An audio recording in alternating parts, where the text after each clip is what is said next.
On today's show, a conservation organization whose roots date back to the 1930s, when North America's waterfowl needed help. Hunters came together to make a difference. The result? Ducks Unlimited. Next, head to the North Shore of Minnesota to visit a company whose product is a staple in the great outdoors. You betcha! It's all about the Duluth Pack. Then we hop in a boat with one of the lake's most established fishing guides. Billy Rosner has a story to tell. Our Minnesota Bound Classic this week takes a look back at a dove hunting adventure, one of the best. You'll see why. Those stories and more next.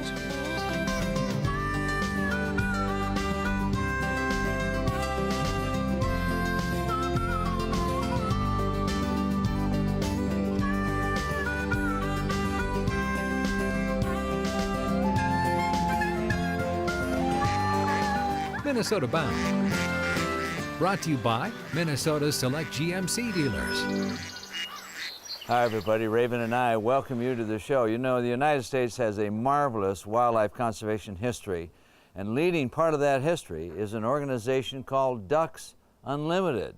What more would you want? Travis Frank has the story.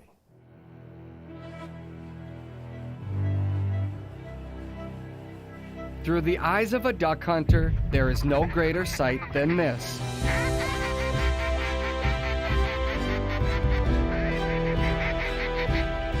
Hunters can't help but stare when ducks fill the sky. But this view doesn't happen by chance. It takes work. Near the western Minnesota town of Fergus Falls, ducks on Lightning Lake are receiving their own version of an extreme makeover. Brought to them courtesy of the organization Ducks Unlimited. The mission of Ducks Unlimited is habitat conservation. Ducks Unlimited restores, manages, and protects wetlands and associated upland habitats for North America's waterfowl. Ducks Unlimited rebuilds wetlands one at a time. Lightning Lake is the latest in their new Living Lakes initiative. We can stay back and do nothing, or we can take degraded shallow lake and we can rejuvenate it. We can make it back to its original form. Projects like this began when North America's waterfowl first needed help. Ducks Unlimited was formed in 1937 by a group of concerned conservation philanthropists who were concerned about declining North American waterfowl populations. Loss of habitat and loss of ducks brought hunters together to make a difference. Today, 600,000 members have restored 13 million acres and counting. Duck and goose populations in general are in pretty good shape. Here in Minnesota, it's a little different story. We're very concerned about both the breeding population of ducks as well as the status of migration habitat. Here in Minnesota, unfortunately, we've lost 90% of our prairie wetlands and 99% of our prairie uplands. So we're very much in a restoration mode. This team believes every project helps. In this case, the landscape's completely drained, and Upper Lightning Lake is the last wetland on the land that couldn't be drained, but because of all the high water and invasive fish such as carp, it's become stagnant ecologically. So we are restoring the natural outlet to the lake. Next to having water in a wetland, the most important thing for a wetland is to go through a periodic dry cycle or a drought, and that's all part of what makes wetlands so productive. On this changed landscape, human hands restart the natural cycle. So by exposing mudflats and soil, seeds can germinate on the mudflats like this young cattail plant and grow, and when it's reflooded, then that's the wetland habitat that the ducks and other wetland birds need. Over time, dry soil fills with water, native plants flourish, and a healthy ecosystem returns. You know, the end game is to create clean water is always the #1 goal. You have clean water, you get the habitat, you get the birds. It's amazing to, see a project from start to finish, and you go to a spot and There's just devoid of pretty much anything living, and once we come back and everything's just alive, and there's birds and invertebrates and plants, and the transformation is amazing. Ducks Unlimited's mission pushes forward, one saved wetland at a time, thanks to the support of duck hunters that dream of a sky full of birds. That's our primary focus, is filling the skies with ducks and other waterfowl today, tomorrow, and forever.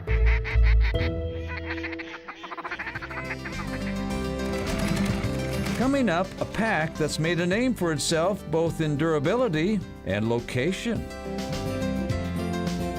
Minnesota Bound, brought to you by Minnesota's select GMC dealers. Jesse Treble's Safe Basements of Minnesota. Evinrude, the official outboard motor of Minnesota Bound. And by Kinetico. Nature's water. Kinetico water. Now that's a match. Kinetico, simple and non-electric, environmentally friendly. No clocks, no motors, no computers, just clean water, just like nature. Kinetico, the most advanced, efficient water systems in the world. Better water flows from better thinking. Kinetico Home Water Systems.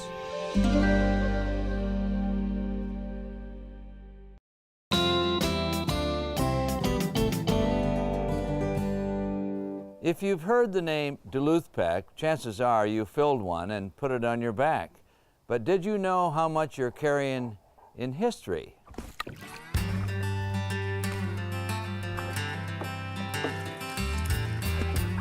If you're a Boundary Waters regular, you know the name Duluth Pack. And you know what a Duluth Pack is. Yes, indispensable. Since 1911. 136th year of business in this factory since 1911. A lot of history here. And people that make the products really make that happen.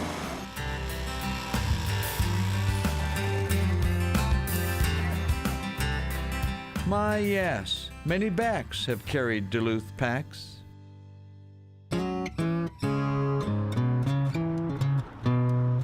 We are the oldest canvas and leather bag making company in the United States. So the founder of the company, Camille Poyer, back in 1882, French-Canadian, actually made the first ever canoe pack, which is a bag that was made for the Boundary Waters in northern Minnesota. We still manufacture the same bag that he patented back in 1882. Number 2 or number 3 Duluth Pack is what that bag would be called. And still handcrafted from tough canvas and even tougher buffalo hide. We'll cut those pieces out of full hides. And what we'll actually do is we'll hand trace and then hand cut those leather pieces out. From there, the bags will actually be laid out on canvas. We'll trace out the bags, they'll be cut there.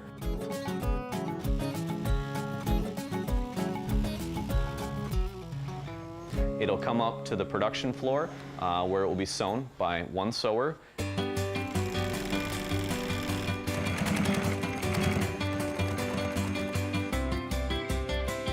It'll move over to the riveting department, riveted whatever we would need, hand-pounded rivets or machined rivets.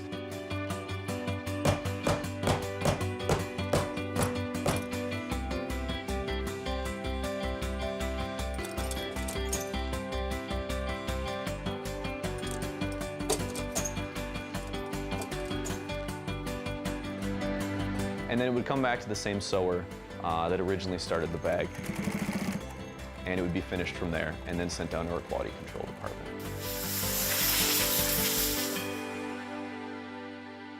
Sounds kind of simple, making a bag, but there's more to it.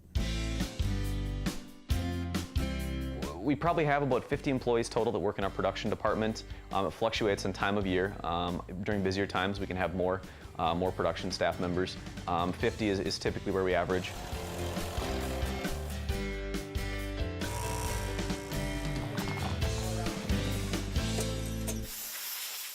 Once a pack hits the trail, it rarely returns.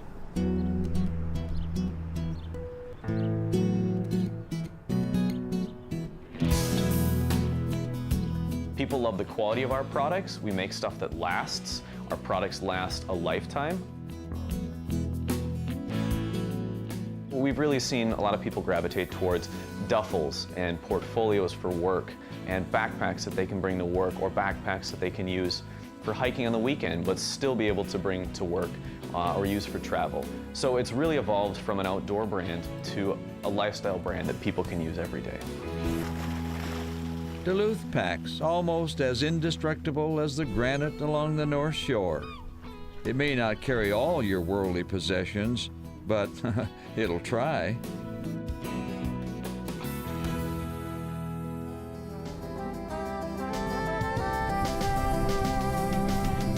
Next, we share a fishing boat with Billy Rosner. Yeah, this is kind of extreme. Are they biting, Billy? Closed captioning is brought to you by Border View Lodge.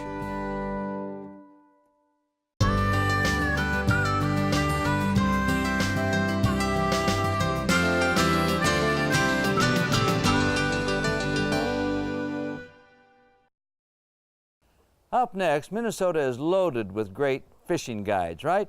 Well, one of them is named Billy Rosner. Bill Shirk has the story.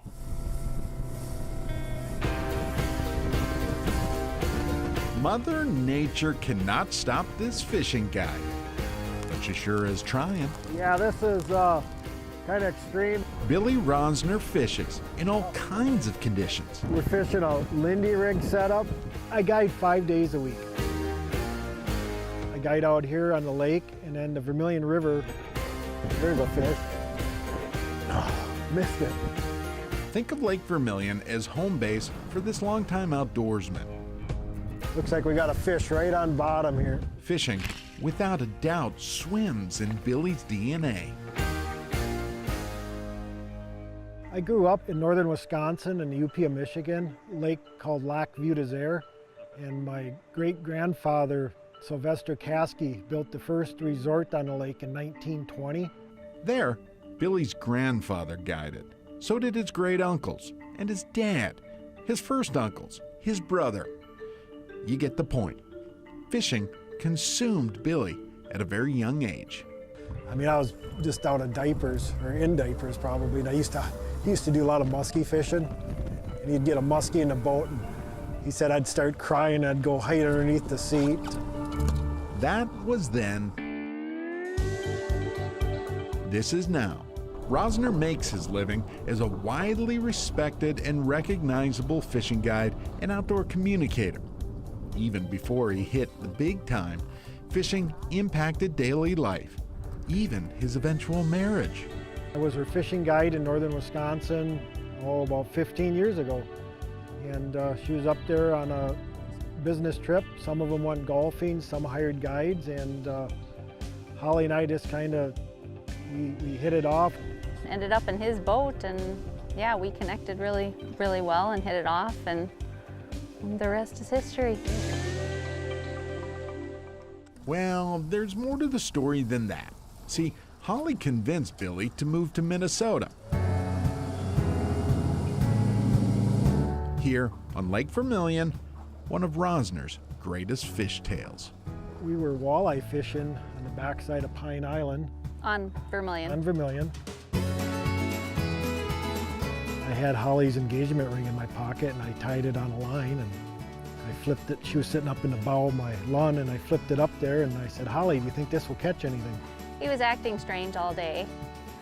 And then I finally figured out why. And I about fell in the water, yeah. Met on a boat, got engaged in a boat, you better get married on a boat, so that's what we thought. So they did, on a riverboat. Now, as Holly says, the rest is history. There we go. It's gonna be a nice fish here. So if you ever fish with Billy Rosner, there's a nice Lake Vermilion walleye right there. plan to catch a few fish. Guaranteed, Billy will tell plenty of stories, and odds are they'll have something to do with fishing. Got him? Nice. Nice. Hey, this one might be close. Good job, Hal. Just been pretty blessed growing up with some great mentors, and sure, the outdoors have been my life.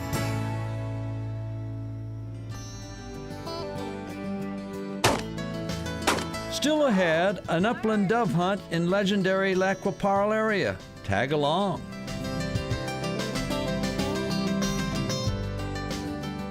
Minnesota Bound, brought to you by Ellsworth Cooperative Creamery. Minnesota Rebath. Totem Resorts, the premier destination for world-class fishing.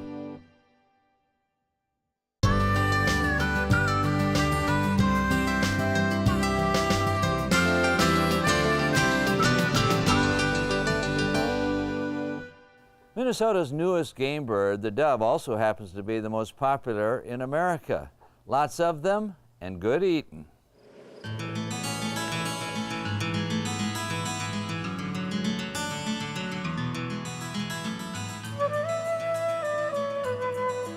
Pheasant hunting has been an autumn pastime in Minnesota since the first season was set back in 1924. And duck hunting in Minnesota is older still. So while our eyes are looking up, can you name the most popular game bird flying high in America today? It's this one, the mourning dove. Surprised? Shouldn't be. The U.S. Fish and Wildlife Service estimates the dove population at about 274 million. There we go. Nice shot. Touch it up. Despite the bird's abundance, dove hunting is relatively new to Minnesotans. In 2004, the legislature approved dove seasons following a 60-year closure, finally joining 38 other states offering dove hunts.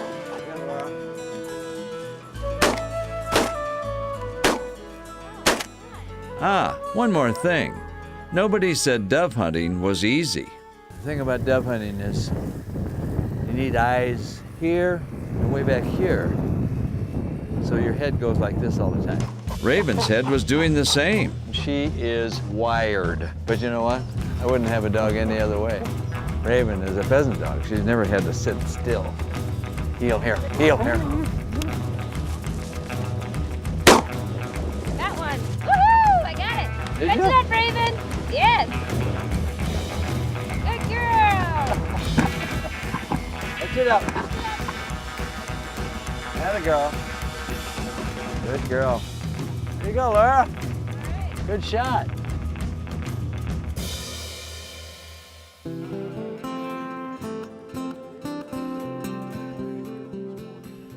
As a Minnesota hunting guide, Chuck Ellingson has discovered the thrill of doves in the air. I started out just taking a few guys here and there out, and I didn't know what I was doing. You know, I'd put a wire and 2 posts together and some decoys, and we called it good, you know. But, you know, now I've kind of got it down where we've got some really nice wheat fields. I've been out scouting, looking for all these doves and stuff like that. And so now I kind of got it down. We've got the trees out here, we've got the decoys, we got the mojos, all this kind of stuff, and it seems to work pretty good. While the doves flew and the shotguns fired, it was easy to tell who was a crack shot. I've been hunting them since the very beginning. It's the last game bird we have in Minnesota where you can actually go through 2 boxes of shells in 20 minutes. I think it's the bird of the future. I mean, for migratory birds, it's fantastic. It's a short season. It's, you know, when they decide to go south, they go south. It could be the 2nd week of September, it could be the 3rd week of September, so it's a short window. Yes, the dove season is short in Minnesota, but it's also very tasty. They're incredible table fare. I mean, I flash cook them in a wok a lot. I cook them in cast iron pans. We've got some dove here. I've got a couple of different juices, I call them, marinades that I put them in. Now there's one spicy, there's one teriyaki, and there's one almost like citrus taste here. You know, they're not gonna be on here long. 6 minutes, something like that. Well, we'll check them here. Look done and look tasty. Oh, darn. Yes, that's a Minnesota Dove Day, when a few birds fall and most keep flying. Now, the only downside to Minnesota's dove season is shortly after September 1st, when the season opens, it gets chilly and the doves head south. Well, that about does it for us. Remember, introduce a kid to the great outdoors. I'm Ron Sherrill, and of course, always the star of the show, and a dove retriever. his raven. Transportation provided by Premier Transportation. Call 1-800-899-7433. To get more Minnesota Bound, including full episodes, go to mnbound.com. And to follow our latest adventures, like us on Facebook.